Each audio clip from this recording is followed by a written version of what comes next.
Alrighty. Welcome to Lush One's Corner. Yeah, we about to be turning it out here. Yeah. Turning it up and turning it out. Let me get this correct so you can see yourself and then also see the chat as well. Because the chat's important. How's everybody doing? Merry, happy holidays, excuse me, to everybody out there not celebrating Christmas, but hope everybody is having a great day full of relaxation and time with their family and friends. I know that we wanted to do this because, first of all, me and Lush really have a similar journey in sobriety and healing in general, but we also both know that the holidays can be a really difficult time for a lot of people. So we wanted to do this for anybody out there that might be alone or traversing any challenging feelings or paths or anything like that.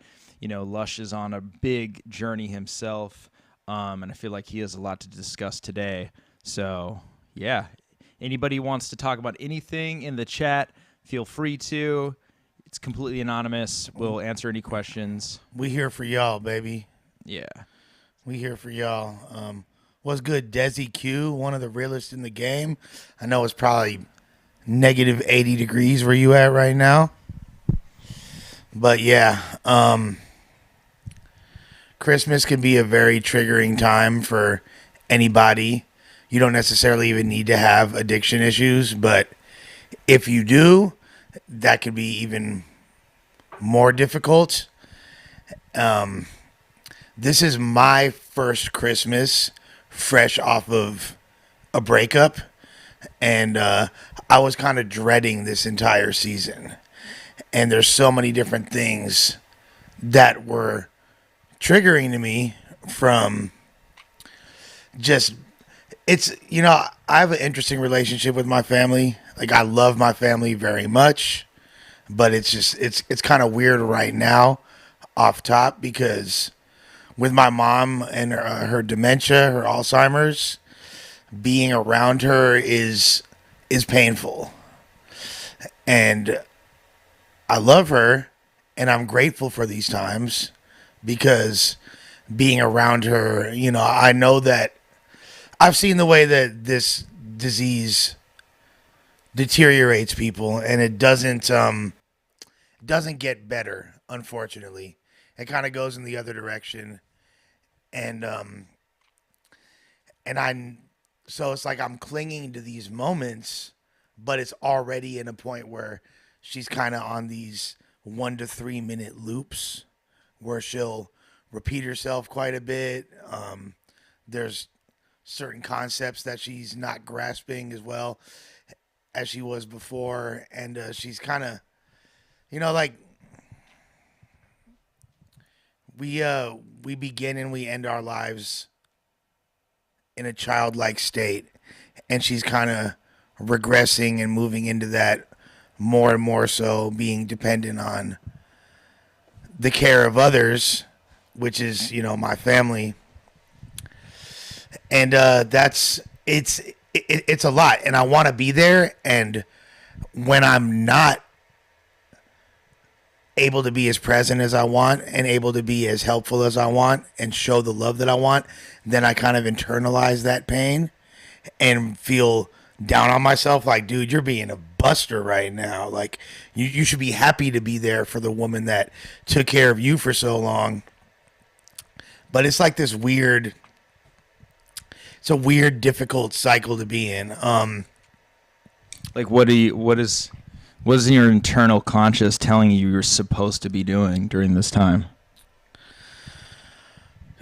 Not like putting my emotions to the side and not being so damn selfish and just, making myself being more of service, which, I look at you and all the ways that you're of service. You lean into that so heavily that it almost seems like it's second nature to you at this point. Like, instinctually, you're going to put yourself second. You're going to be helpful to others. And like me, I struggle with that. Like by nature, I'm a very selfish person. Although I care about others, oftentimes when I am being caring to, and this is something that I learned through recovery, like me being of service to others is sometimes done with selfish intentions because I want to control the way people look at me and think about me. And I want you to have this perception of me as being this great guy. I almost like want you to be dependent on me. You know what I mean? So it's difficult. It's like, it's hard for me to know how to navigate that space. Like as far as the way that the Alzheimer's is with my mom, it's almost like, you know, Jay-Z got bars, Nas got bars, nobody got punchlines like God. And the way this happened is crazy because my mom's side of the family, in the Carletti side, not the Spoda side, the Carletti side of my mom's family, every single woman for generations pretty much has succumbed to this fate, has got Alzheimer's. Like the gene is so prevalent. My grandmother and both of her sisters both had Alzheimer's, and there's other, you know, like cousins and aunties and stuff sprinkled that had it as well. And even on the male side now, there's a couple like you know, one of my older cousins is got it as well. So it's like if you're a woman with the Carletti DNA, you're gonna get Alzheimer's. And it's crazy because my mom, when I first remember my aunt Nilda, my grandmother's middle sister, or I think it's either her middle or her oldest sister. She had it, and that's like my first memories of Alzheimer's. When I was super young, I was probably like, I don't know, like 8 years old, something like that. And I was always really close with her. And then I kind of remember her starting to like forget who I was. She saw me one time, and then someone was like, "Oh, that's Nikki," and she's like, "Oh, that's Nikki." Like she had no idea, like of like that I had grown or whatever. She still remembered me as a little ass kid. Yeah. But and then you know, eventually she was just like a vegetable, essentially. Yeah. And then my grandmother, when my grandmother got it, it was kind of like my mom really put an S on her chest and just like hopped off the porch in a major way, and for her mother, and just started raising so much. Like not only did she get really fanatical about her care, which she kind of took responsibility for herself, and we moved her into this is like her husband, my grandfather, died, and shortly thereafter the Alzheimer's, because sometimes Alzheimer's gets kicked into high gear by a traumatic experience. Like it kind of expedites the process. And when my grandfather passed, like within a year, the symptoms started to hit with the Alzheimer's, and it just got progressively worse. We moved her into the house, and you know, my mom would take her to the hospital, be banging on doctors like, "Nah, fool, you're tripping. Like this isn't right. How come you haven't tried this regime and had her on this cocktail, and what about this vitamin, and blah blah blah blah." And she started to go so hard. Not only did she change the policy of the way UCLA Hospital treated Alzheimer's, but she became involved in an organization called the Alzheimer's Association, in which she raised literally millions of dollars on a national level, and changed national policy on how Alzheimer's was treated. Wow. Like there's pictures of her and other people from the association meeting with President Obama and all that shit. Yeah, there's like a picture of my mom with Obama in the crib. Like that's awesome. Yeah, so she went really fucking hard. Yeah. Regarding so are you saying this to say that you compare your mom's journey with your journey currently? Well, no, I mean, like, that's an interesting point. We're very different the way we approached it. Yeah. But her, she wound up like going, like it's almost like I said, it's a punchline. It's a very cruel joke on God's behalf for this woman that not only did she do all this, but she ate all the right foods, did the right exercises, took the right vitamins, did everything she possibly could to avoid succumbing to the same fate. But inevitably, here she is right now going through it. And that right there is like, that's very difficult to process. And the bravery and grace and strength in which she went through that is a lot different than what I'm doing, and it definitely makes me feel like I got to step it up.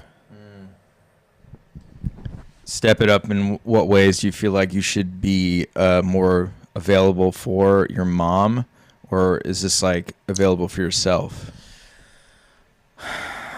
So my brothers and I have been talking a lot and trying to help strategize ways to, and only one other my brother lives in LA, so we both like do whatever we can to help. I'll drive her to appointments when she needs, and because my dad, he's like fully responsible for. We don't have like a nurse or anything like that. Like my dad's been taking care of her, and he's getting older, and I'm really impressed by the way my dad has stepped up. Like, but prior to this, I didn't think that it was going to be my dad taking care of my mom.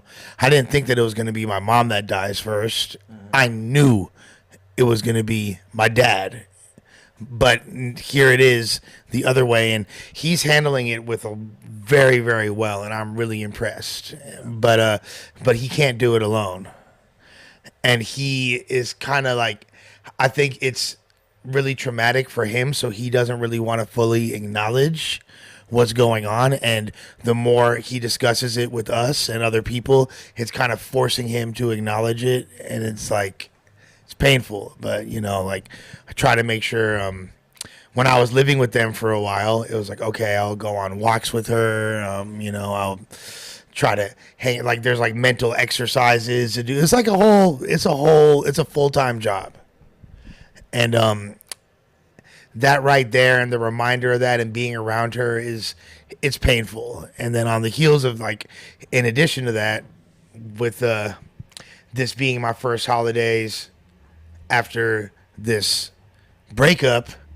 when all my memories since I got clean are with her and us together and the things that we've done together, it's been kind of rough.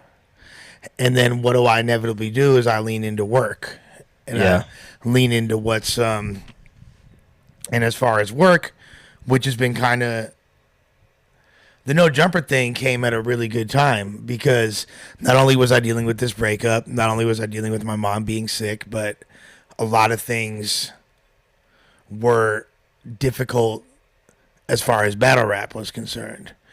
And I wasn't really sure what the future held, and a lot of just, volatility in that market. And I was kind of like, I didn't feel like there's, like, as successful as I am in that field and am blessed to be. Battle rap, you mean? Yeah. I didn't know that, I never really knew exactly how it was all going to pan out. And I was like, damn, what's my future going to be like? And, I see the selflessness that other people have. A lot of it, I think, comes down to them having kids. And I see a lot of my friends who I never thought would be able to step it up and would never be capable of caring for anything more than themselves. Once they have children, they, like, a little switch flips inside of them, and they're able to compartmentalize their time, their energy, their focus, their patience in a way that I don't have. No matter how many nieces, nephews, godchildren I have, it's not the same. You know what I mean? Yeah, well, you're not in the same position as them. Right. You don't have something that's under your care that you have to put as a priority before yourself. But despite that, I've been thinking about my future. And I was like, how sustainable is battle rap really going to be? And I might be able to get some money here and there, but I'm not saving shit. I'm not putting nothing away. Yeah, it's financially extremely challenging for the most successful people. You know what I mean? Like for the top dogs in battle rap, people it's that difficult. For the URLs or the Hitman Hollas or whoever the people that have made the most money, Surf, whatever. You know what I mean? Like it's even that's on a comparative scale. It's not what a lot of other professions, a lot of people in battle rap aren't, most people, 99% aren't putting any money away. And I was like, what am I going to do? And I was just kind of like, felt really defeated. And then the no jumper thing started to take off a little bit for me. And it came at such a good time because it gave me a lot of focus. And I'll just talk about it right now. Like, it kind of made me realize beyond this whole other career path, which is something that I've always wanted to do. Like, what I'm doing on No Jumper is I never wanted to. I wasn't like, when I was a kid, I was never like, oh, I want to be a battle rap host. You know what I mean? Like, I want to stand in between two grown men yelling at each other. Like, I love battle rap because I love hip hop. And to me, like, battling is just a cool, exciting part of hip hop. I love the competitive, technical aspect of hip hop. I love diss tracks. I love the drama behind it. I love the excitement, and battle rap contains all that. But the part of battle rap that exists outside of hip hop culture is very little to no interest to me, and never really has. But being able to help shape people's opinions and be a voice, and even just fuck shaping people's opinions, giving my opinion, speaking on, and contributing in various capacities to hip hop in the way that I am through this No Jumper platform, that's something I've always wanted to do. It's something I always knew that I had like an ability for, and would be good. Like shit, like all this useless information that I have, all this, like, literally, it's definitely not useless. I mean, this is the first time it's actually had an applicable. Well, it's because you never just got the chance to fit into a role that was correct for that knowledge. It's not useless. It's very interesting. I always thought it was vastly interesting how, like, knowledgeable, or you know what the most important part about your mind is you have amazing, and me and Ilmac have talked about this a lot, you have amazing recall. Right. Like, you have a very, very, very good memory, and you can recall details about stuff, and a lot of it is about music too. So it's not worthless by any means, and I think this is the first time that you've really been showcased in a correct manner. Also, branching on to your journey through sobriety, healing, and you being also very, very transparent about what you've been through, I think is like super empowering for everybody to see. Everybody to see that, like, oh wow, this guy is like not afraid to be vulnerable in front of like a culture where vulnerability is not praised. Hip hop does not praise vulnerability at all. If anything, it's looked down upon to a degree. And I think you being at the forefront of that is important for a myriad of different reasons, not just like your own. I think it displays something further that's for the greater good of a lot of people. And also, No Jumper's audience is, for the most part, young. It's young people, young guys, young men that can see you and be like, oh, it's okay to be vulnerable about what you've been through, and not be like shy about it in a way that like brings shame to yourself, but rather like, yeah, I've made mistakes, but I'm still sitting here, still trying, Yeah. No, 1,000%. I appreciate that. I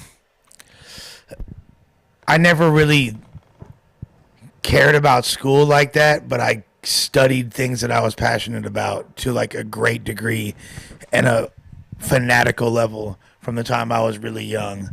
So whether it was like sports statistics and geography or things I was really like streets in the city, I was always really like fascinated by. I was like drawing maps of LA off memory when I was a little ass kid, and like would memorize baseball statistics, and then it was all about sports, and I was memorizing like all these. I still know people's batting averages from like 1939, like crazy shit that, you know what I mean? And at a certain point, like I became really interested in music at a young ass age. I remember in fourth grade, oddly enough, for like a Christmas present, my brother bought me a book, and it was like it said like the top 5,000 songs of all time, and it was like the Billboard charts and like history of all different music stuff, and I read it, you know what I mean, like the whole thing, and it was like internalizing all this information. I used to,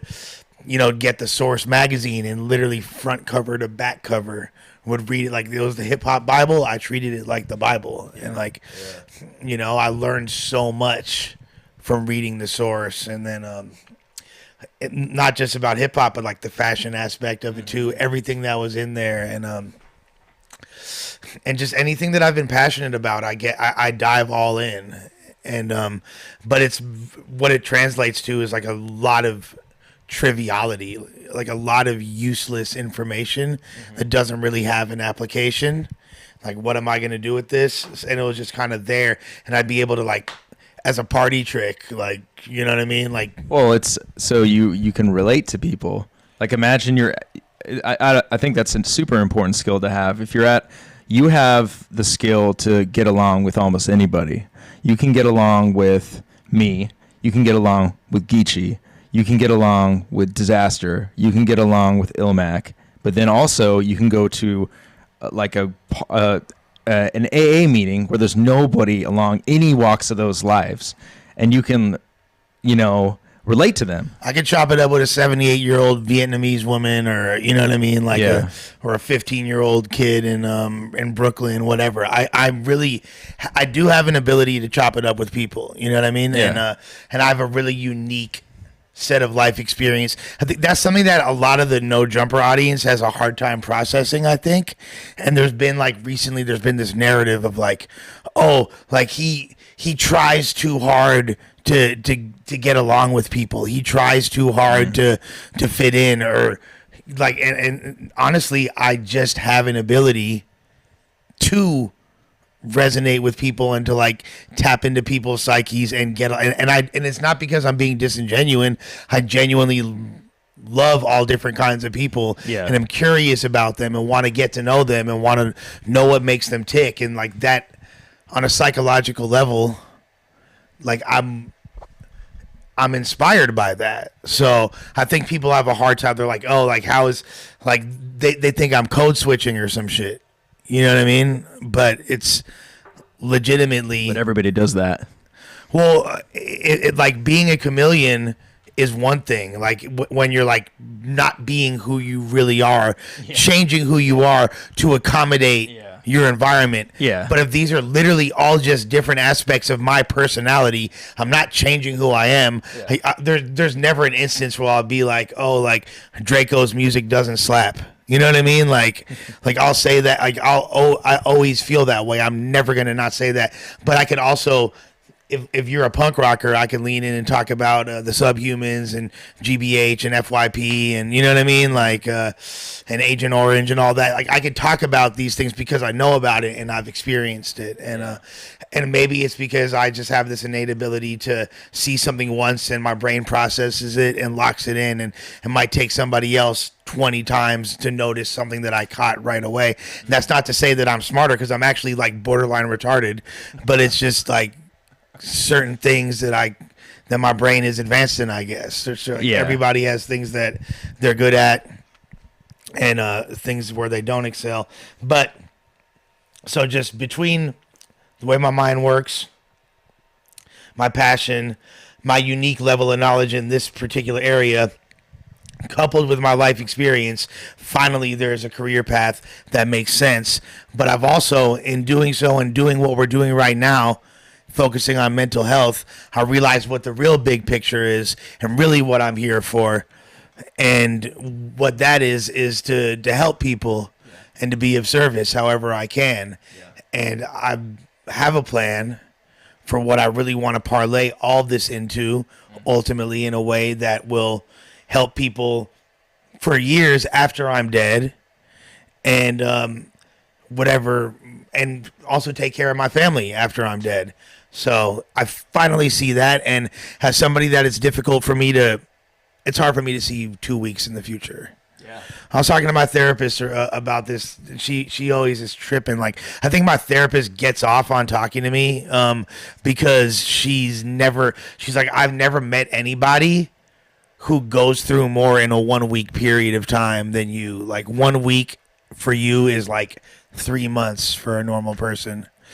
And she's not saying that in a complimentary way, by the way. You know what I mean? Like, but I don't know how to slow down. So what is this? So you recently moved into a plan, you said. Yeah. What is this plan? Well, without getting too in depth. Yeah, you don't need to like give anything away, but I mean, maybe we can just leave it as you have a plan. That's the most important thing, is that you used to just live day by day, moment to moment, especially being an addict too. That's like really what we do, you know? And now you're finally at a place where you're attaining goals. Like, this is a goal that I want to reach. So that's probably pretty significant. I don't know if you've had that previously, but that seems like a big new thing for you. To be honest, I never really did. And it's so hard for me to think like weeks in advance, months in advance. It's really like to the point where if there's something, and this is like a huge benchmark of my addiction, and I don't know if, although like you're the type of person, if there's something that comes up that you know you need to do but you don't want to do, you're just going to do it right away, huh? Yeah, I just took a cold shower. It sucked. And I was thinking exactly that too. I'm like, this is going to be terrible, but I need to do this right now. It's going to suck, but I got to take a shower and it's going to be ice cold. But do you shy away from that? If there's something that I don't want to do, I'll for sure put it on the back burner. And then it winds up overwhelming me later on, like to the point where like I used to do it like as far as, you know, when I was in the height of my addiction, something that would always pop up is, you know, drug addicts aren't the best at handling finances, right? So I'd have my apartment, be living with a girl, you know, either it'd be like one of several different exes that I have, and you know, I'm either my part or the entirety of the finances being on my shoulder, paying the rent, and my addiction would always take precedence over that.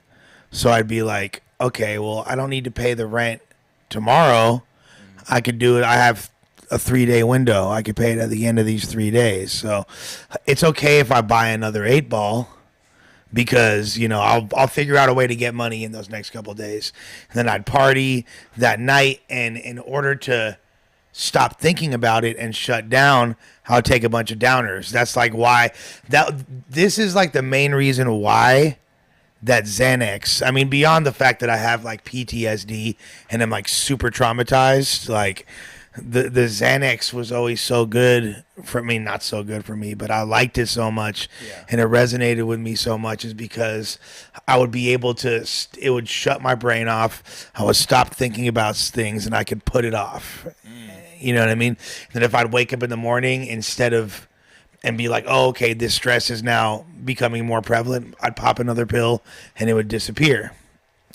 And then, you know, that 3-day period would come and go, and then a late notice would come, and then an eviction notice would come, and this whole time I'm just getting high, thinking like I could take care of this later. I'll figure it out. Like that little pass, that little 12-hour pass that a pill would give me to compartmentalize my emotions and put them to the side, like that's a huge, and I do it still in sobriety, you know what I mean? But the problem is now I don't have the ability to check out like that. That's good. It's good. It's super good. I mean, it's not comfortable, yeah, by any means, but I've been actually moving into a mantra along these lines pretty heavily recently of like, the challenge is the reward. Doing something challenging is the reward you seek. So things like that, where you're like paying a bill and not having money for other things because you need to do a financial requirement or something that's hard, that you're dreading, challenging, is the thing you're supposed to do. And it's not going to be easy. It's not going to be fun, but it's not going to kill you to do it. And you can do it too. Right. You can get it done. And that's the most enriching thing you can do, is doing something that's challenging for yourself. It's going to be the thing that makes you grow. It's going to be the thing that enriches you. You know, I'm not saying it's easy by any means. I'm not saying I do that every day or do it at all, but that's something that needs to happen to push you to grow towards being on a better path, being a bigger person, growing in every way. So I think that's a great thing that you don't have that thing to constantly check out, because unfortunately what you were doing is that you were relying on that to get through things instead of utilizing it once in a blue moon when stuff became so overwhelming that you needed to. It was more so like the basics things you were checking out on, like paying a bill, right? You know, making rent, stuff like that. So yeah, I can totally understand how that's like a new thing for you. Well, actually feeling it and not being able to escape it, you know? Yeah, 100%. Yeah. I mean, I think there's a lot of things that you've been doing recently that are good, that are that in a different way. And I think it's good. It's also a good thing to be mindful about going too hard in certain directions, like diving into work a lot, you know, which is what I've done. Yeah. Like I'm super guilty of being a workaholic, and using that as escapism to avoid feeling depressed, feeling grief, all those things. And, you know, that doesn't make those feelings go away. It just delays them and actually bottles them up and makes them stronger at certain points in time rather than just feeling things. And also, I think you getting healthy, too, is great. You know, you eating healthier, you going to the gym with me every now and then when you can. I think that's I need to get back on that. This holiday season kind of whipped my ass. Yeah, I mean, it's super understandable, but I think that I'll always be an advocate of that being the single best thing you can do for yourself in any scenario, especially when you're going through depression or something hard. That's by far the best thing you can do for yourself. You're never going to leave a workout feeling worse than when you began it. You always will feel better. Yeah. This dude asked an interesting question. He said, Lush, where would you be if No Jumper never picked you up? Honestly, it would have got bad. Yeah, it definitely would have not been good. It would have got bad. But the thing is, it's like the universe gives you things for a reason, I believe. And I think that the universe gave you what you needed at that time. I think it was really beating you down. You know, your other endeavors were not panning out, and it was really eating you alive. And the fact that No Jumper was like an olive branch from God was like perfect. And it's crazy because I had been on No Jumper since March. You know what I mean? And I've been wanting to make something happen. I feel like in retrospect, I was talking about this with my brother last night. Okay. If I never split up with my ex, I never would have gotten on No Jumper. I'm saying like this. I never would have. Marissa. Yeah. Yeah. Sorry. If she didn't break up with me, then No Jumper, I wouldn't have had this, little surge on No Jumper. Never would have been put on the main show. Never would have been a regular cast member.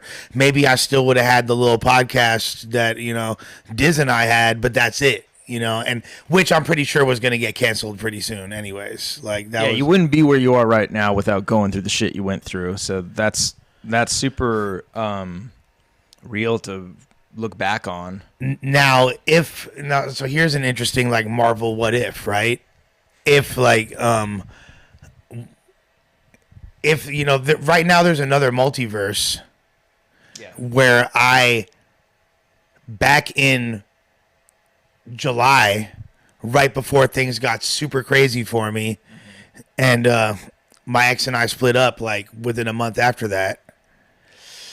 If I had kind of changed certain behavioral patterns, not done certain things, and just like not moved forward with certain endeavors that I was on and just like kind of pumped the brakes, I could have saved that relationship and myself a lot of heartache, but I wouldn't have been landed on No Jumper where I was right now. You know what I mean? Yeah. And I don't know if I would, as much as I wish that I was still with her and we didn't have all that going on, I don't know if I would change it if I could. Because right now there exists a reality that at some point, like now I have this with No Jumper, and at some point her and I could, it's not likely, but there is a chance that we could in the future get back together. You know what I mean? But there's definitely a high probability of me finding happiness regardless. Yeah. And I've been that's the more important Well, I've been thing. leaning into self-love, you know what I Yeah. mean? Like, and learning, and I don't just mean jerking off, although that is part of it. Yeah, that's the more important thing, is that you're leaning into self-love and finding that the one outcome to your happiness is not being with somebody. It's like all the love you'll ever experience in your life is already within you. Yeah, and you're right, another good question. I want to answer that question about relapsing too, but just to stay on this topic for a minute before we veer off into that, but I definitely want to answer that question. Do you feel you're the reason it happened? 1,000%. I'm the reason it happened. What would I do to have Avo's hairline? Shit, who do I need to kill? No. Avo has got, I don't know. I'll get your facial hair for a day, and you can have my head of hair. We'll switch. Can we do that somehow? Yeah, Somebody edit that. I would take it, dude. Somebody in the meme community. I hate having hair. Like, I have to get haircuts so often. It's so annoying. Edit Not a fan. Avo's hairline onto me and my facial hair onto him. That was a question about relapsing you wanted to answer. Yeah. This guy said, "What's the closest you've been to relapsing since being sober?" Well, do you have an answer for that? The closest? I mean, I'm trying not to sound egotistical, but honestly, never. But I mean, there have been like, I think maybe like one New Year's Eve when I was like alone and like in my apartment, and I heard like all the apartments around me partying and stuff. I felt like extreme loneliness, and I was like, man, this really sucks. I'm like almost being punished for being sober, but it had nothing to do with being sober. I was like admittingly hermiting myself in my apartment. But there's never been an instance where I was been like, I want to drink alcohol. Yeah. Ever. No, to be honest with you, I could kind of say the same thing. There's never been a moment where I've been close during this darker period and this like, you know, this funk of recent times. There's been a couple like thoughts I've had be like, you know what, it would be kind of nice to get fucked up. Yeah, that's the closest I've come. Yeah, and it's never anything. I was never like on my way to the plug or to the, you know what I mean, totally. To the liquor store it's to just buy a bottle. brief. Like something that's like feels weird is like being out at bars partying with girls, and that's not the weird part. The weird part is like it feels almost like predatory and creepy having like, go ahead, have another drink when I'm not drinking. Like I don't want her to be super drunk and me to be sober. Like that feels fucking weird. You know what I mean? Like I will avoid those situations. I'm never going to hook up with a girl that's drunk. Yeah. You know what I mean? And the funny thing about that is, I don't know if you can relate to this, but like in my past relationship, I was that guy that was always inebriated and my partner was sober. And now it's like, now like sitting on the outside of it, I'm like, I cannot believe she was with me for so long. Like I cannot even think of being with somebody that was always inebriated, and you're just like, you're always intoxicated. You're not even you most of the time. I would be on like hella ecstasy or coke and just like chick I'm with the sober, and I'd be like, hey baby, I just really need you to suck my dick right now. I just really you understand, right? Like I'm just really literally like, what the fuck? Yeah. I was a demon. You know what I mean? It's crazy to think about that, but I mean, it's like I know that you're the same way. It's like seeing somebody drink, smoke weed, anything around you isn't triggering or anything like that.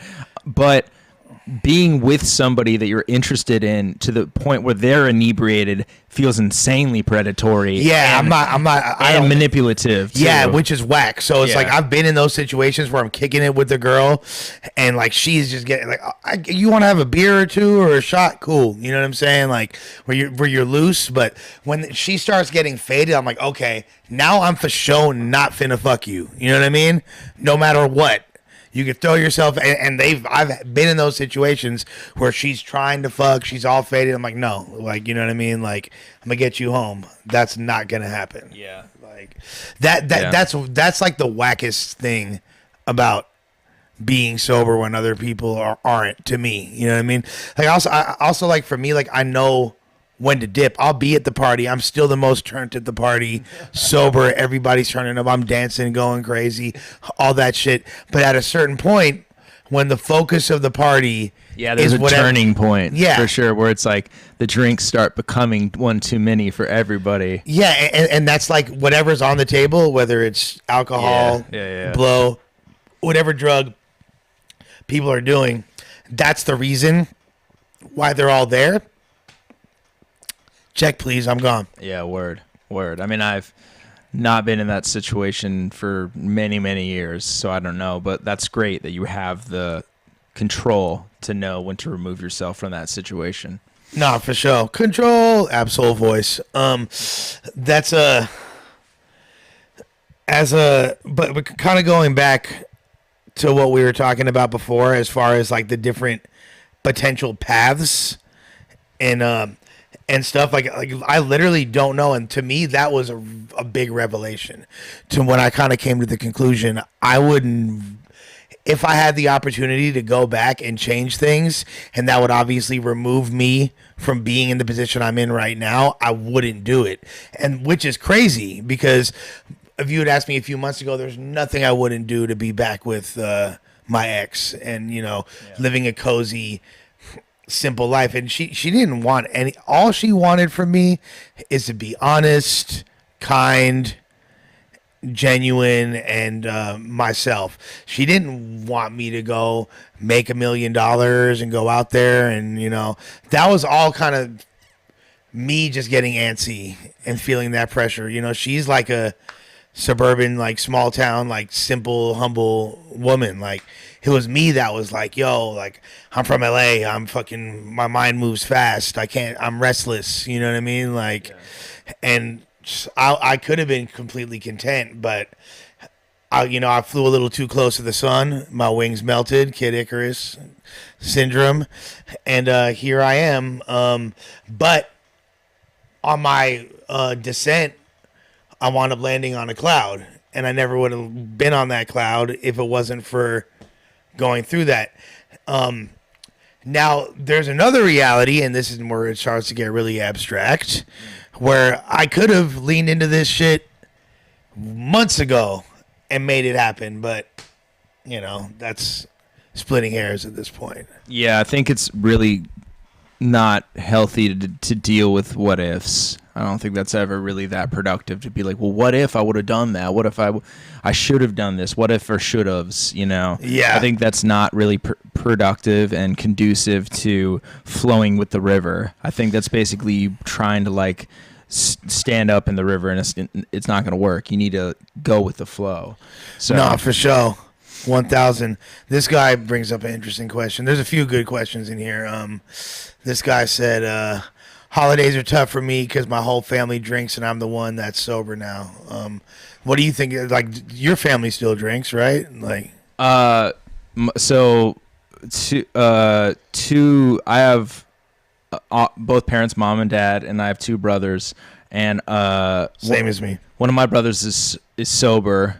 Although I don't know if he would, like, call himself sober, because he never really drank, but he did stop smoking weed, and that was a humongous deal because that was like his vice. I wouldn't say he was like addict. I don't know what to categorize it, but he stopped, and I'm like so proud of him for it. It's pretty stony where you're from out there in Colorado, right? There's a lot of weed and shit. Yeah, growing up, going to like high school, it's like that's what everybody did, smoke, and that's kind of why I didn't, because I always wanted to be different and rebel so hard against like the commonality. And then one of my other brothers does drink. which is fine. It's perfectly fine. My dad still drinks every now and then. My mom doesn't really. So me getting sober actually, I feel like has had a tremendous ripple effect on them where they've like cut back on it, because my family and me, we used to get really, really fucked up together. We used to, like, Thanksgiving was like a frat party. We would like, I would like wrestle my brother. My brother would almost like break my arm, putting me in an arm bar. We would like fucking fall through walls together. And it was really, really messy and sloppy. And I'm really glad. I was looking at my Your parents would be a part of it too? Yeah, my parents would join. It was so much fun. I'm not going to even kind of lit. I'm not like gonna it lie to wasn't you. fun. It was great, but it was also really bad. It was really a bad experience for everybody else involved. Like my brother's wife, she was his girlfriend at the time. She like came over for the first time, and like she was just like, "What the hell is this?" Like I was like drunk and saying like rude stuff to her about being white and stuff, like being not friendly at all, you know, like wait, what? and me and her were just recently talking this past Thanksgiving, and I was like, I'm so glad you got through that, and like you didn't break up with Keith after seeing that first one, because I can imagine how difficult it would be, because she's sober, like coming in and seeing this big family of like Rowdy alcoholics, like going crazy with each other, going absolutely unhinged, insane. and you're like, you're fucking white. Yeah, I'm like, you white girl, Fleetwood Mac sucks. But yeah, Fleetwood Mac is fire, bro. We ain't doing that. I know. They're a great band. But yeah, I think from your perspective, if you're around your family and they are alcoholics, I do think it's appropriate to excuse yourself when things get inappropriate. Like what Lush was saying, there's a point in the night where the drinks get one too many, and then people start to get inebriated, and they're not just buzzed anymore, and there's a high risk of things becoming inappropriate, volatile, and not good for any sober person to be around. It's perfectly fine for you to excuse yourself either to your room or whatever. And yeah, I think the best thing to do, I mean, my only advice is what I've gone through. I can't really like say I'm an expert on this by any means, but I always try to lead by example in terms of not being preachy, but showing through actions, you know, like showing how my sobriety has become a healthy thing in my life, and being like, look, I am this old and I feel like I'm 23, you know, or like, you know, look at how I used to act and now how I act, how my attitude has changed. I think that might help out your family, but traversing it when they're drinking is definitely a very challenging thing. How would you do that, besides what you said earlier about the party? I mean, like, for me, it's not necessarily my family, but it's my friends who I'm really close with, and you know, I spend a lot of the holidays with them, but they're already used to me not being fucked up at this point now, because it's been it'll be 3 years in February, so they kind of know what time it is. They know I'm not going to be loaded, and most of my friends have remarked on the fact that I haven't really changed as far as my demeanor when we're kicking it. I'm still the same guy, still have the same sense of humor. I'm still gonna say out of pocket shit. You know what I mean? Like, I'm still gonna flirt with any pretty girl that comes around. You know what I mean? Like, and it just is what it is. You know what I mean? Like, so I don't really feel pressure. At first, I was a little bit nervous because it was like, am I gonna be the same? But that fear extended to everything, because I didn't know how to do anything sober. I had no experience, kicking it sober, having sex sober, eating sober, making music sober, hosting battles, so like doing anything that I did. How did you feel when you started doing all those things? I was kind of just like a baby learning how to walk again, like, yeah. It felt awkward. It felt a little uncomfortable. And then once you realize, like, shit, I already know how to do this. The muscle memory is there, but it's just kind of like shrouded by this fog. Once you kind of get through the fog, and then it's just like, oh, not only can I do this, but I could do it better than I ever have, because I was actually inhibited and held back, and the whole way I learned was kind of like handicapped, Yeah, because you're sitting in a cloud of like of smoke and mirrors when you're inebriated. Yeah. That you're like, oh, I'm so much better doing this. I'm so much more sexy when I'm inebriated. I'm so much more smooth. But really on the outside looking in, you're like slurring your words. You don't look your best, you're misstepping. When you do anything sober, I feel like, and you're used to doing it not sober, you're like, what the fuck? How did I ever do this not sober? Like, what was I doing? It's like, I used to fucking film rap battles blacked out drunk. Blackout 5, I was fucking so drunk. How did you not, like, destroy footage? I fucked up constantly. I constantly fucked up. But I mean, like, not to the point where shit wasn't watchable. I mean, yeah. But how did you, like, I'm surprised you didn't, like, forget to press the record button. That's happened. That's happened plenty of times. It still kind of actually happens. There's a lot of things that fall through the cracks, but basically we have so many safety nets that, like, we'll get saved with something. It's like that's the camera's recording, but also the recorder is recording, the monitor is recording, the stream is recording. There's all these safety nets that we can go through.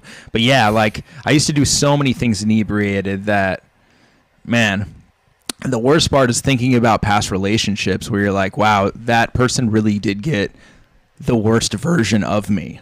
Like, I can't even, like, imagine, like, just everything about, I'm like, wow, it's like that is the worst example of who I really think I am now, of course, But yeah, I don't know how I did any of that inebriated. It's really fascinating. There's, like, footage of me, like, after Blackout 5 where I'm, like, slurring my words, and I'm like, well, I'm talking to Jeff, and I'm like, well, this event was only cool because I got to meet Murder Mook, and to some people that might sound stupid, but to me that's really cool. But I'm like saying it in way worse fashion, slurring my words and stuff, and oh my god, it's so embarrassing. That's the event where Murder Mook was going to battle Drake? Is that yeah. And Drake's manager stopped it. But yeah, man, it's crazy learning to do things sober again. For me, it's always been a very enlightening and amazing experience. Personally, did you ever chop it up with Drake? No, I never met him. Never met him. The room that we were supposed to be in for Blackout 5 was his VIP room, so we moved down below. So I've never met Drake before. Oh. Yeah. But he's been, like, you filmed him several times. He's been, filmed like, him a couple 5 feet times. away from you and shit. But you know me, man. It's like, that's not really important to me to, like, go up and meet him. The funniest thing, though, was that Blackout 5 was after, like, it was, I guess, my only real experience with, like, fanatics. And, like, after the press conference, there was, like, 100 people waiting in the hotel lobby to see Drake. And daylight, or 100 bullets hid daylight in a coat, and they ran out, like, acting like it was Drake, and everybody followed them. They're like, it's Drake! That shit was so fucking funny to me, man. Dude, 100 bullets, the ultimate troll. Yeah. I have some 100 bullet stories. But that's no, like, for you, I feel like you were way more excited to meet Reed Dollars than Drake. Yeah, 100%. Like, significantly. Yeah, very much so. Meeting Reed Dollars, meeting Lux, meeting Mook. Meeting Smack was a big moment for me. Meeting Smack is a very big moment. So yeah, I mean, those are people that I'm, like, excited to meet. I mean, Drake is awesome. Drake was at one point one of my favorite rappers, so it would be awesome to meet him. I'd be starstruck by him. But it's not something that, like, if I'm doing an event with a celebrity, I'm like, oh my god, I have to meet him. Yeah. No, you don't give a fuck about that. No, I don't care. But let me ask you, Carl, what do you feel like has been the biggest challenge for you during this holiday season? During the holidays, I mean, I think just branching off the same thing that you go through, it's like, I'm still traversing a lot of love addiction and grief from my last relationship, and dating not really going the way I wish it was going has been tricky. But I'm kind of used to spending the holidays alone now, and I usually try to do something like give back and be of service during them, to sort of curve that emptiness inside me, for lack of a better term.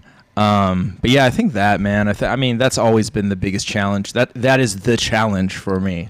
It will always Right. be the challenge is getting through the grief of a past relationship, not placing them on a pedestal and moving on, letting go. That's always the challenge. So, yeah, I think that. So, and you feel like doing things for others and leaning into service is your,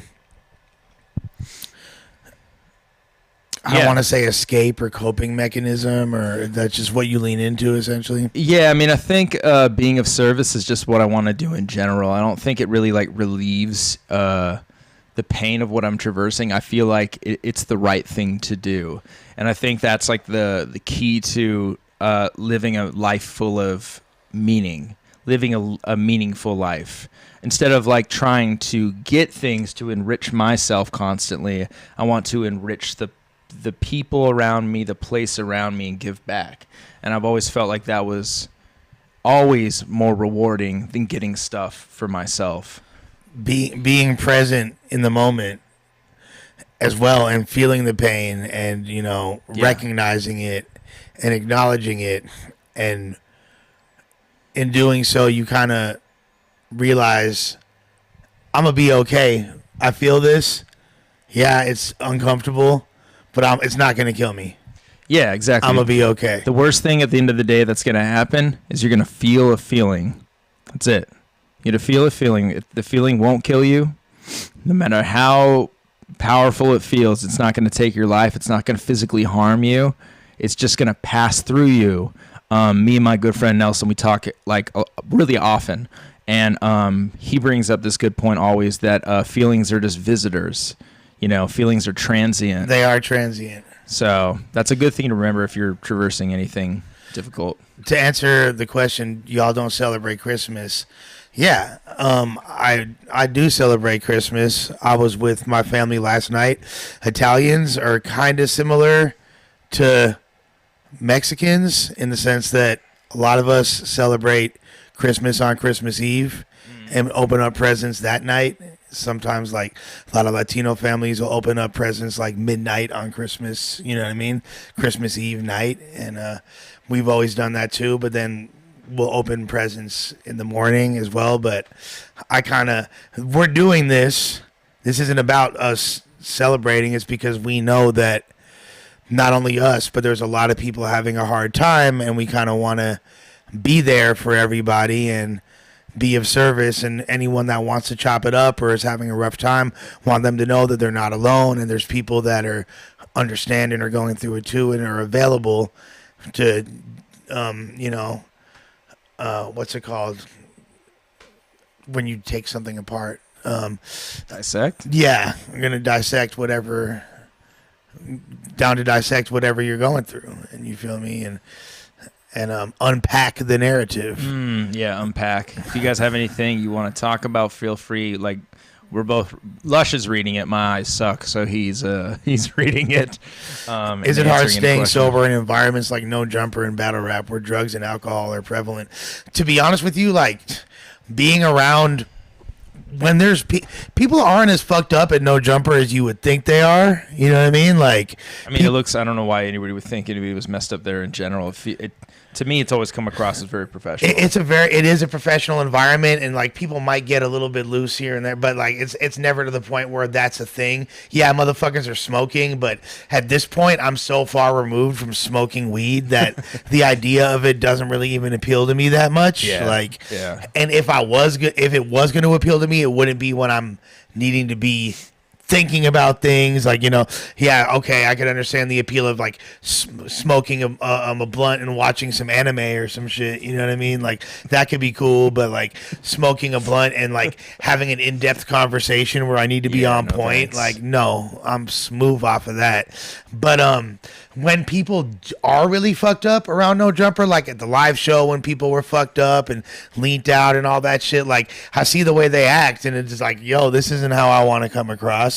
And that's not just, I'm not talking about my fellow cast members, but all the people that be around, like the bitches and all that shit. Like, that's cool. You're there to stick your ass up and twerk, but that, I don't need to be acting a fool and drunk to do it. Cool. You feel me? Yeah, I think the thing that we could both probably agree on is it's never the environment that's triggering to for either of us. It's more so our own path. Yeah. So it's like our journey, like the hardships that we go through. It's not that like peer pressure is going to make any one of us ever want to relapse. It's not like Lush will relapse just because there's a bunch of people around him smoking weed and doing drugs. It's like, if anything, the things that have triggered us wanting to escape is our own journey. 1,000%. 1,000%. Okay, now we're starting to get the heavy questions, and I like it. You can scoot this closer to you too, by the way. Yeah. As far as the worst withdrawal I ever had, opiate withdrawal's a bitch. Definitely the worst though was the Xanax, the benzo and alcohol withdrawal. It was really, the first one was just benzos, and I was still drinking, and it was right when Caddy died, and I ran out of Xanax, like right when Caddy died, like a day or two later, and I started to get sick. And like 2 or 3 days later, my heart started to just like, my heart started to pound so like ferociously. Like, it wasn't like it was going fast, but it was just like, I could feel it. I could hear my heart beating in my head, and I was sweating, and I was just so uncomfortable, and just had these really overpowering dark thoughts, and just my perspective, like any like, I would see the same things as you, but just in the most twisted way possible. Like, I would see the ugliness and everything. I would hear and feel the ugliness, and I was just sweating and so sick. And I knew there was a seizure coming. I could feel, I mean, I've had seizures. I've had, like all kinds of gnarly shit like that. But what wound up happening is somebody gave me some anti-seizure medication that they had gotten because they had just gotten out of treatment, and I took it, and I instantly felt relief. And then I had like a whole bunch of them, and I brought them home, and I told my ex who I was with at the time, like, hey, like, I got these pills. And then this bitch said, like, oh, you Americans, you think pills are the answer to everything. And then she fucking took them and threw them in the toilet. And I just like saw my world crash. But luckily I had a few stashed that I was able to like get me by until I got more drugs. But like her doing that, it was so counterintuitive. And I know she didn't mean bad, but like it was the worst thing, because this is like the one time I actually needed drugs and was using them in a right way. Hey, 51 days clean and sober today. What's up? What's up?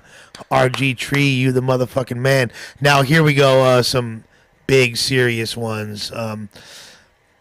Somebody said, lost my dad last week to cancer, man. It's been a rough Christmas. Whew, I feel you. It's tough. My father is a cancer survivor. And I know how scary that is, and dealing with it's different. And your comment kind of puts things in perspective for me, because me complaining about what my mom's illness and her Alzheimer's and her going through that, she's still here. Yeah.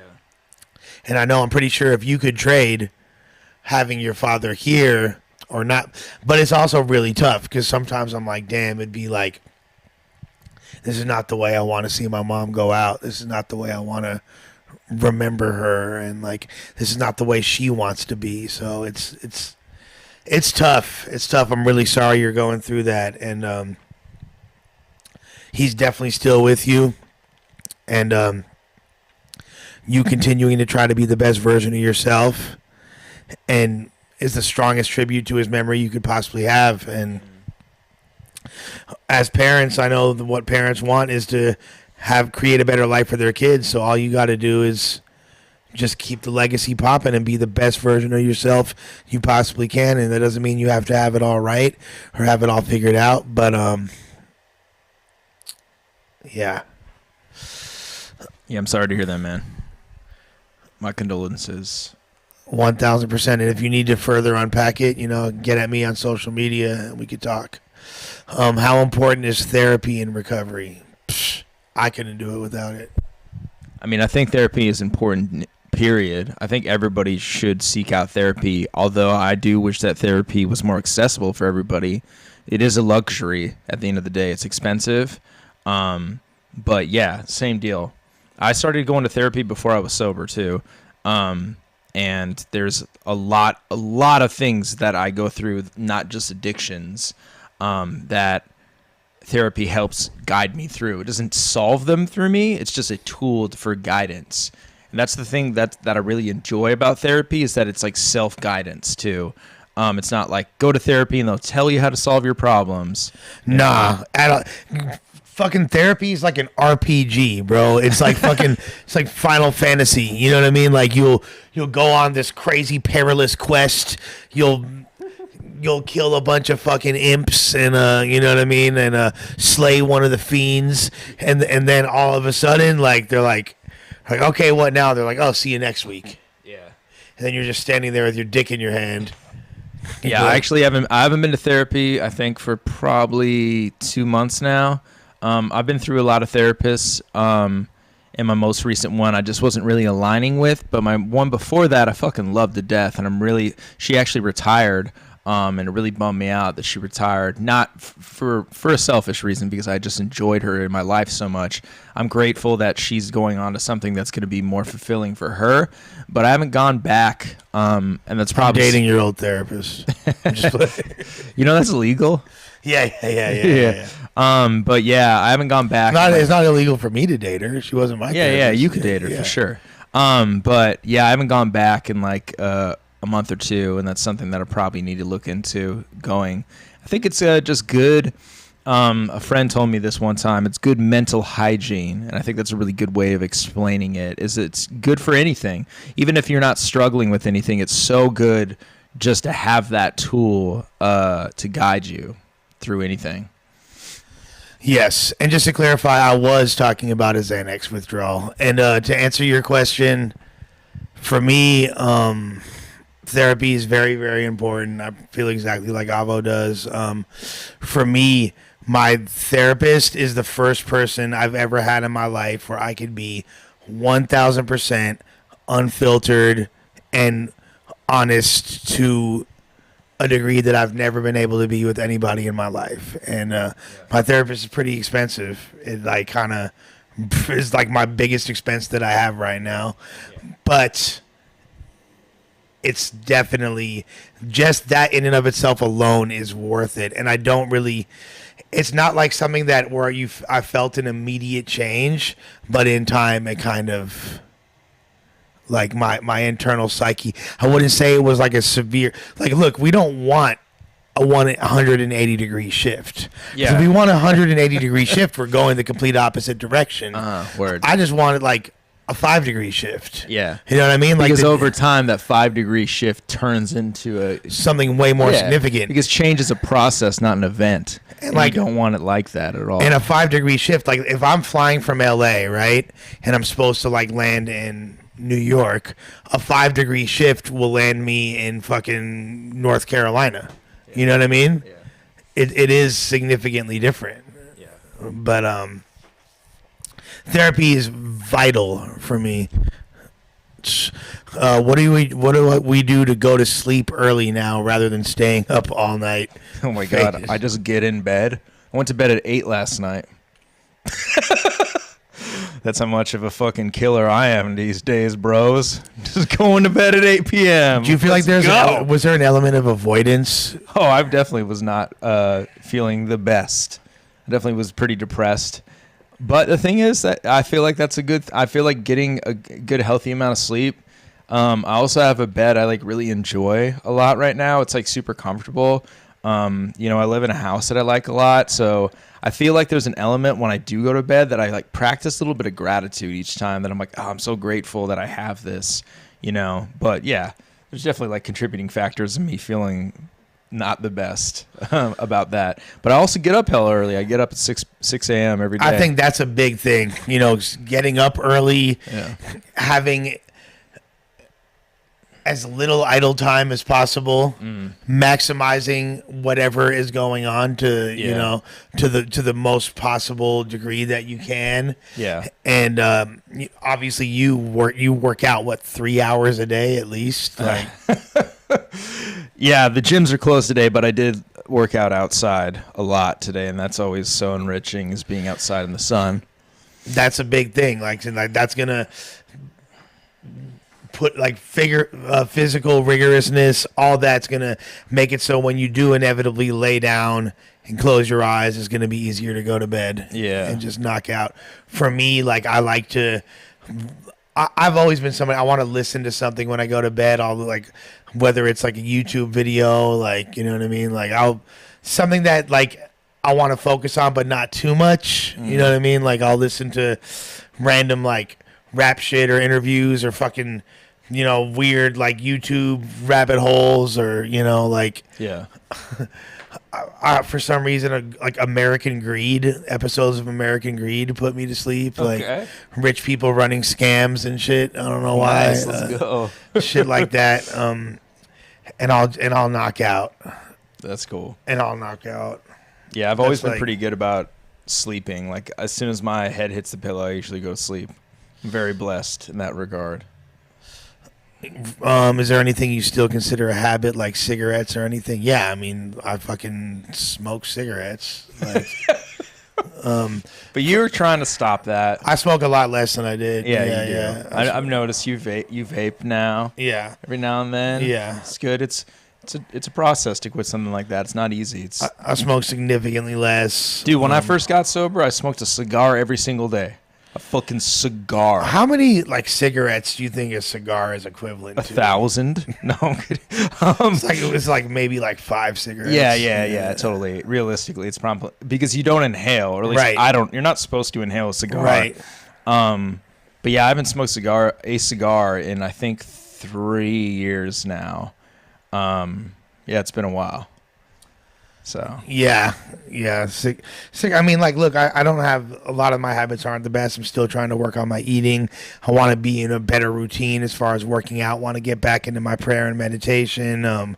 More frequent 12-step meetings. You know, there's certain things like I'm really trying to like not lean into women for the first time in my life, and it's hard because there are women in my life, but I'm really trying to make it less of a compulsive thing that I'm going to. And like, I just want to have genuine relationships with people and not one like that's dependent on somebody, like me feeling better through somebody else kind of using them. yeah, Whether it's their body or their, you know, just their energy. yeah, you're leaning away from codependence, right? Yeah. And in an addictive way. Yeah. You know what I mean? So That's good. How does that feel?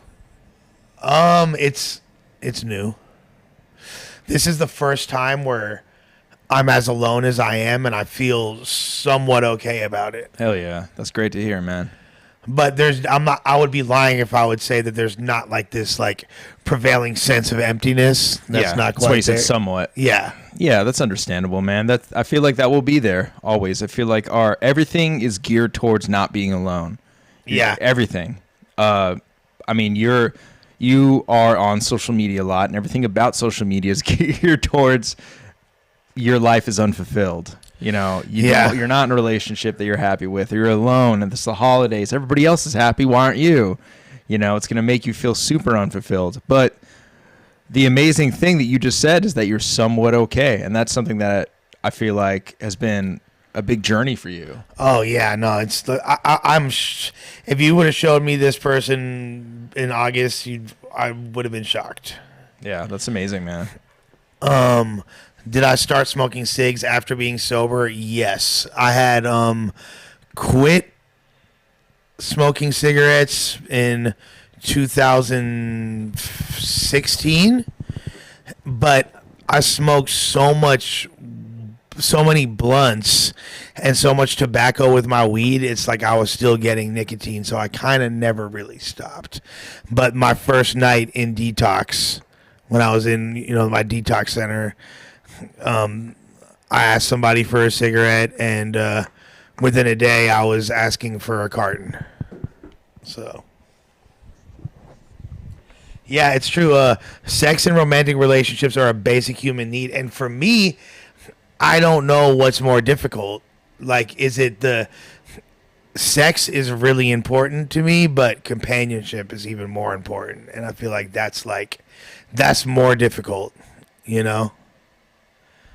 But, Yeah. I mean, they're both tricky because obviously, I don't know, but need might be a little heavy-handed. I definitely understand where you're coming from with that, but you can survive without either. But I feel like it is one of the few things in our journey that is like the most enriching thing, period, is love.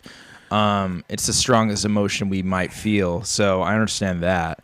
the thing is this, I could get sex without having the same level of attachment, or like kind of like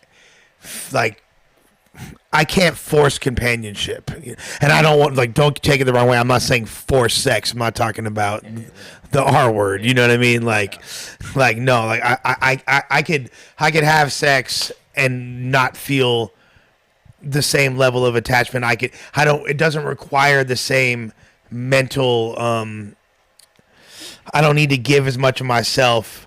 You know, it's not as mentally taxing for me to have sex as it is to like immerse myself in a relationship.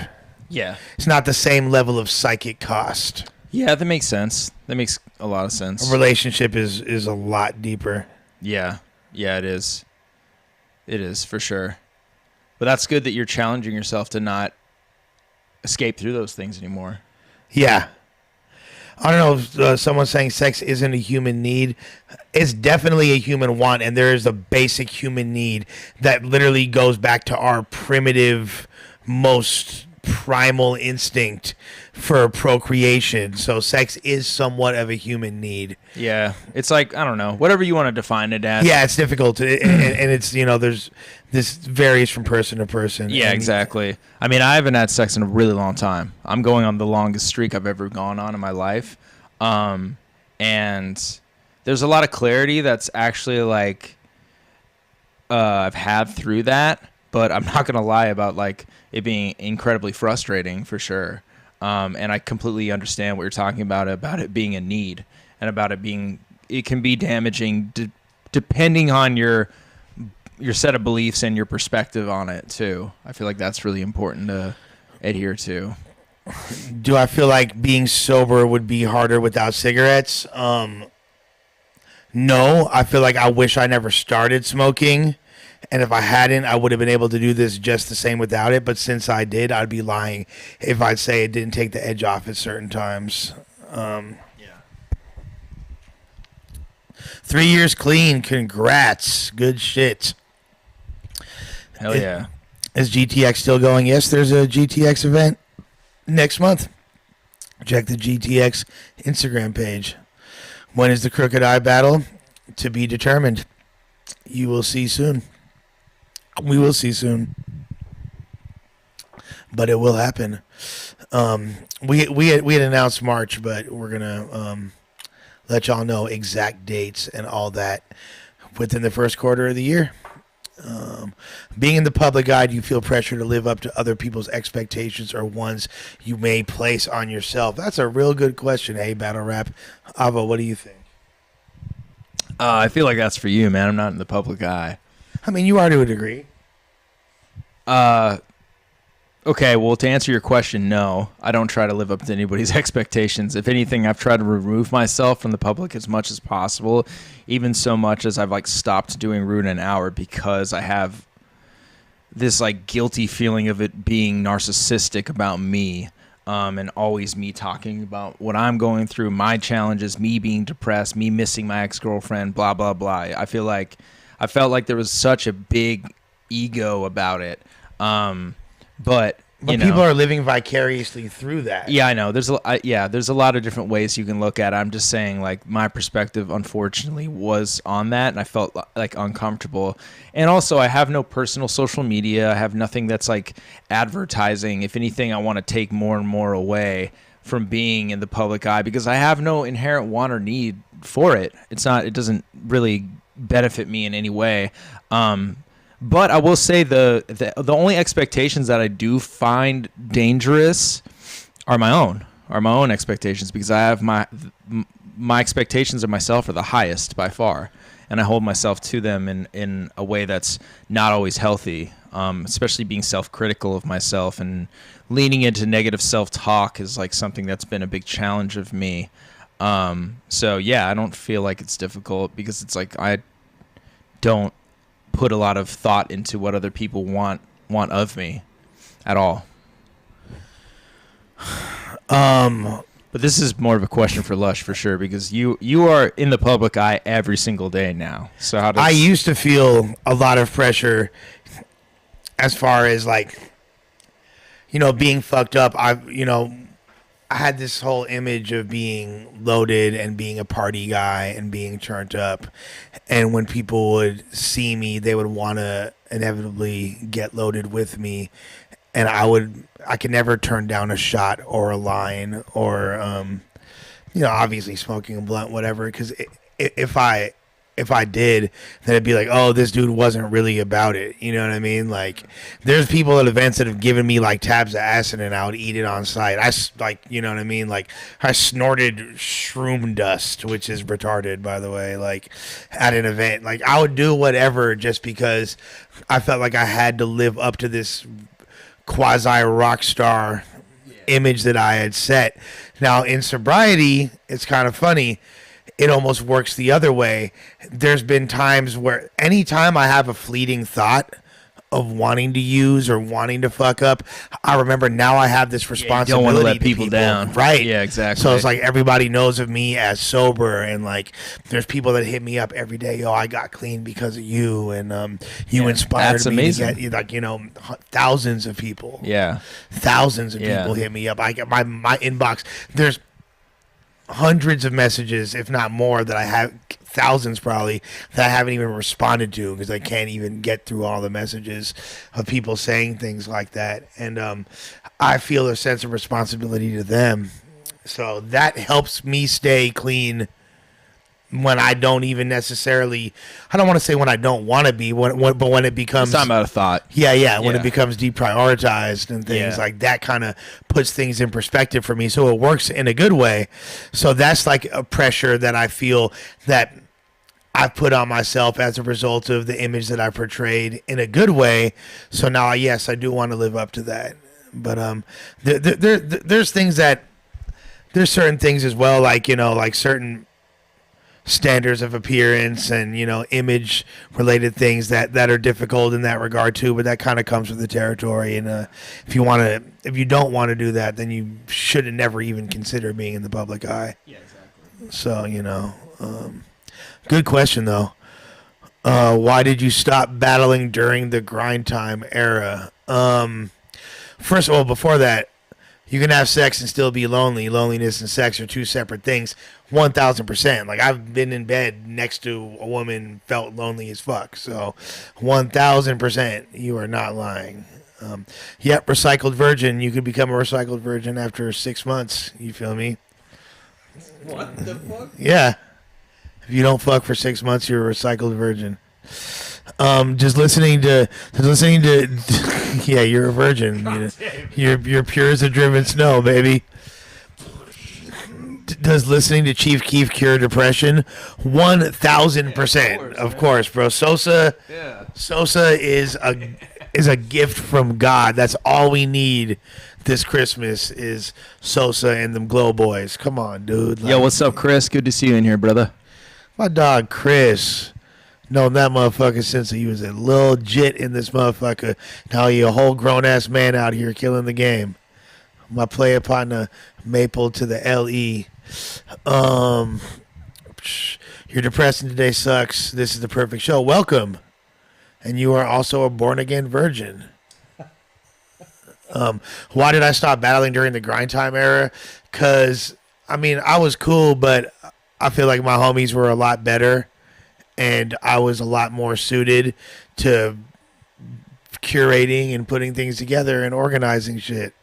So that was like a way that... Catch him on a good day, though. He'll freestyle. He'll throw some shots out there. Oh, I can for sure. I can rap my ass off when, catch me on a good day. But it's not even about that. Like, music was always more my passion anyway, which I leaned into. And I was still getting the promotion for myself and Delmon crew and all that. So like without having to battle, but I'm pretty sure if I'd kept battling, someone like would have caught me slipping real bad, and I wouldn't. I ended on a high note. So it's like, but if I wound up like losing to someone like super lame, it would have been not cool, and then I would have been you inspired a lot of people. chasing That was the point of what you were doing too. Is you wanted just to go catch a bunch of people that were in our circle, be like, "Yo, let's do this." Yeah. But you know, I don't. I might. I don't really think that if there's ever something that makes sense, I would do it again for fun. Shit, okay. For fun, Let's go. If it made sense, I would do like some verbal Warzone shit or something like that. You feel me? Like that's amazing. Let's get you versus $3 verbal. I don't want that smoke. Yeah, no, not just for fun. I don't want that smoke. But something like you feel me? Something that makes sense, and I think I would surprise some people and make some people happy. I've been trying to do no FAP, and it's been good clarity. Yeah, no, thank you, sir. You feel me? I'd be coming out my eyelids if that's the case. I'm in shit. You're like, are you sweating? Yeah, you sweating milk? Yeah, yo, is that yogurt coming out of your armpits? Yeah, what is going on? Yeah, no, fool. I do not owe Sirius Jones any money whatsoever. That's hilarious though. No, me and Sirius been good for years. Yo, I climbed out of $100,000 debt for that event right there. I paid that shit out my own motherfucking pocket. It wasn't easy. All that that false ass narrative, Lush One don't pay battlers, when I'd been paying battlers several years prior to that and several years after that. That little discrepancy, I made sure. And there's even a recent experience where I went to great lengths to make sure that all battlers on an event were paid. So, yes, we don't get down like that. Okay. I am officially on the Monday show, yes. How do I feel about Flacco being a snake to Gina and Suspect? My boy Flacco is, I feel like he was misguided. He was misguided. I don't feel like he yes, was he moving snakishly? Yes. Was that his intention? I don't believe so. I think that he lacks a lot of social common sense and common social graces that most of us just intrinsically have that and take for granted, that he kind of instead of he did things in a very ass backwards way that wound up kind of biting him in the ass and only doing a disservice to himself. He did not do it in the most noble way, but I don't think I'm not going to try to throw him under the bus and be like that was his intention. I don't think it was.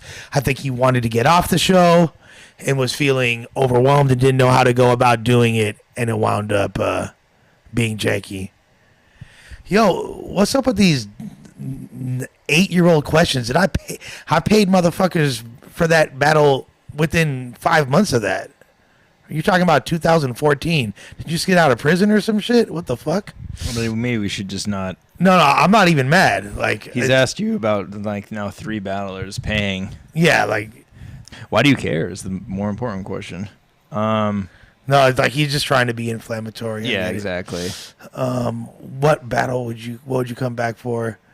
Who would you like to? I have no clue. To be honest with you, I have no clue. I don't, because to me, like when the era of battle rap I came from was about, we didn't want to battle people we respected. We wanted to battle people we disliked.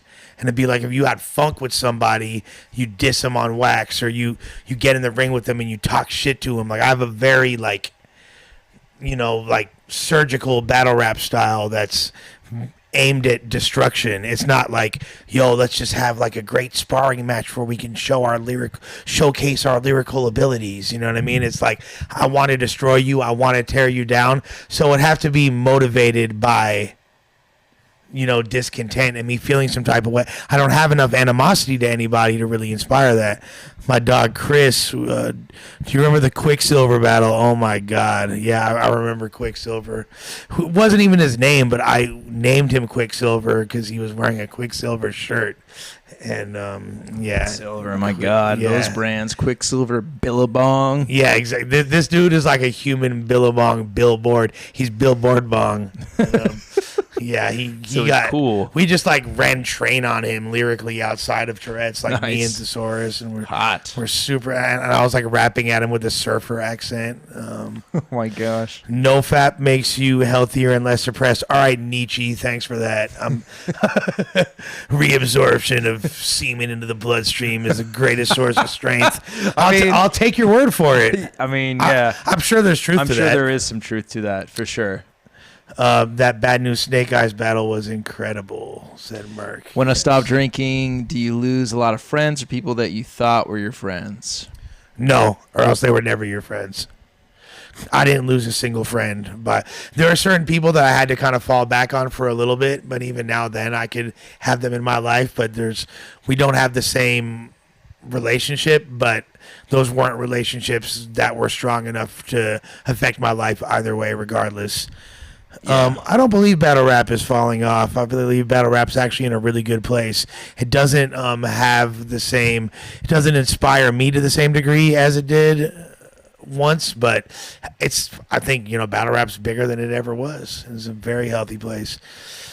Did Alki have the first holograms? I don't believe so, but he did have some holograms. Lush versus Gannick, battle of the host. You don't want that smoke, Gannick. No, I'm just playing. Was Unorthodox Phrases my last battle ever. There's like a couple freestyle battles I did after that randomly, but yeah, for all intents and purposes, yeah. There's a couple people got roasted though. I had to smoke a few people after that. When I stopped drinking, do you lose? Okay, you already asked that. Hurley Boys. Is no jumper messiness sustainable dealing with street politics? I'm not exactly sure. The question is no jumper messiness sustainable dealing with street politics? I don't think that they're really related. I think that I like to stay out of messiness in all regards. I could say that. And I'm loyal to the people around me, absolutely. But I'll always try to steer things away from being messy in regards to street politics, in regards to internal drama or anything like that. I'll discuss things for the sake of entertainment, but there's a difference between like co-workers joking about each other and quote unquote messiness. But it does become a thin line at a certain point.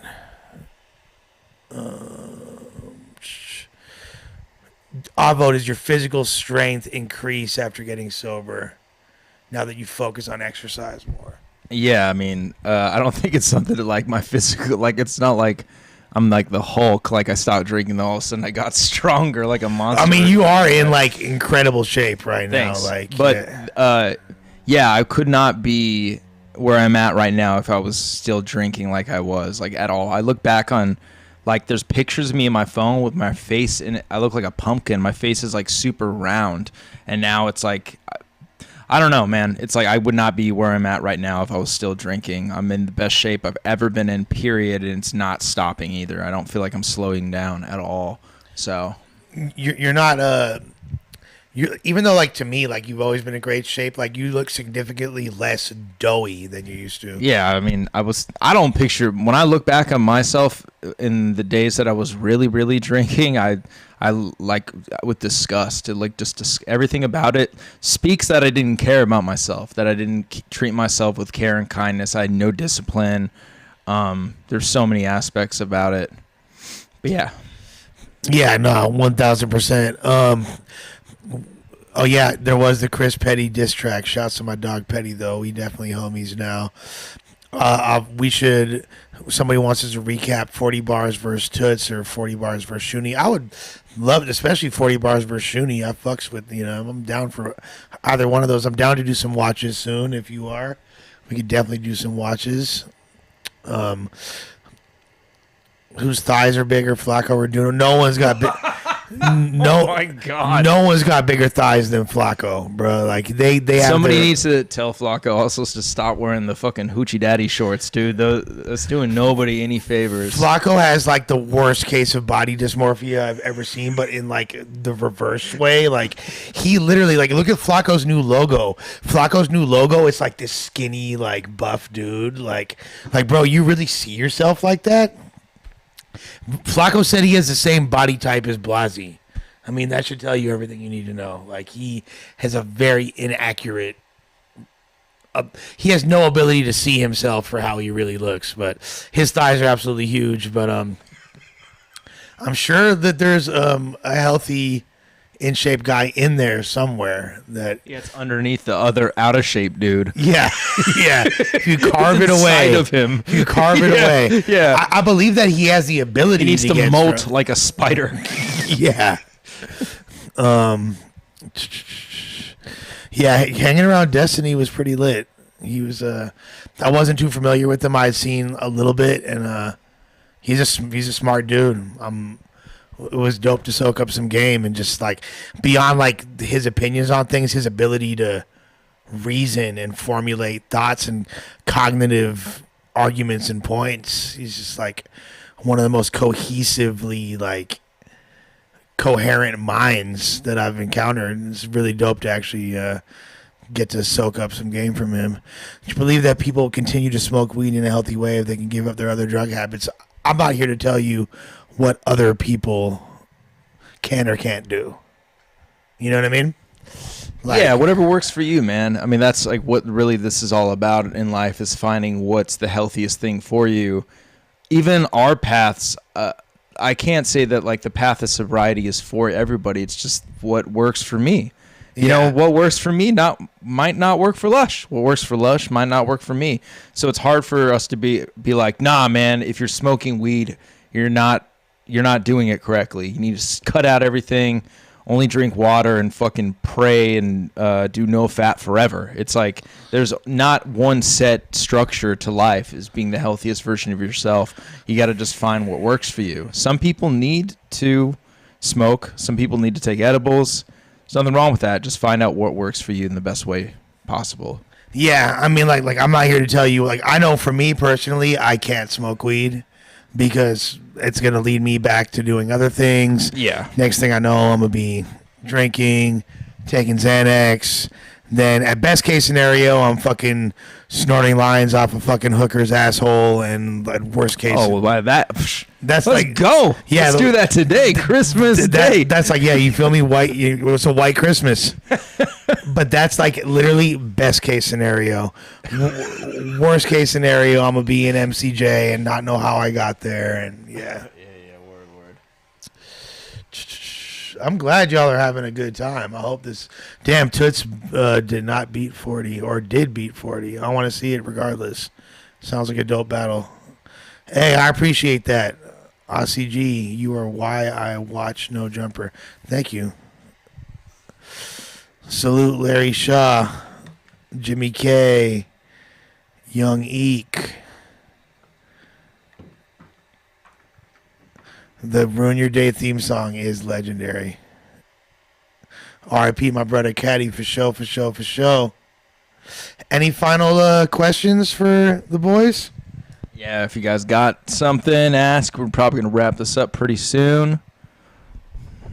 We've been live, but we got, stuff to do, people to see. Plex definitely did not say that. He's one of my best friends, and we talk literally several times a week. Sometimes friends go through little periods, but nah, me and Plex are super good money. What are you planning on in the new year? That's a question. What you got focused on?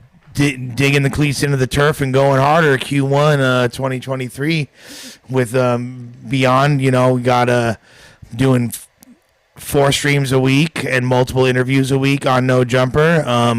Gonna be streaming on the Ruin Your Day channel and doing more mental health things like this, as well as other cool content and interview shows, and bringing back Flavor Junkie and a bunch of other things. over here doing a bunch of streaming. Excited about that, and got some cool little battle rap things and some music things in the works as well. The label Snow Cone Records going strong.